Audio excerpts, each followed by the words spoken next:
اگر رزق بند لگتا ہے، کاروبار رکا ہوا ہے، نوکری نہیں ہے، تو نبی صلی اللہ علیہ وسلم نے بتایا ایک ذکر جو آسمان کے دروازے کھول دیتا ہے، استغفر اللہ العظیم واتوب الیہ، میں اللہ تعالیٰ سے اپنے گناہوں کی بخشش طلب کرتا ہوں اور اسی کی جانب رجوع کرتا ہوں۔ تو اس سے معلوم ہوتا ہے کہ استغفار صرف ذکر نہیں بلکہ رزق کا راز بھی ہے، اور یہ استغفار کے ڈھیر سارے فائدے ہیں۔ اللہ تعالیٰ قرآن مجید میں فرماتے ہیں فَقُلْتُ اسْتَغْفِرُوا رَبَّكُمْ إِنَّهُ كَانَ غَفَّارًا، آپ اپنے رب سے اپنے گناہوں کی معافی طلب کرو، إِنَّهُ كَانَ غَفَّارًا، بے شک وہ معاف کرنے والا نہیں بلکہ تمام معاف کرنے والے جمع ہو جائیں تو اللہ تعالیٰ سب سے زیادہ معاف کرنے والا ہے۔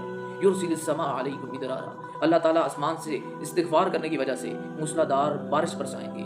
وَيُمْدِدْكُمْ بِأَمْوَالٍ، اللہ تعالیٰ تمہیں استغفار کرنے کی وجہ سے مال عطا کریں گے۔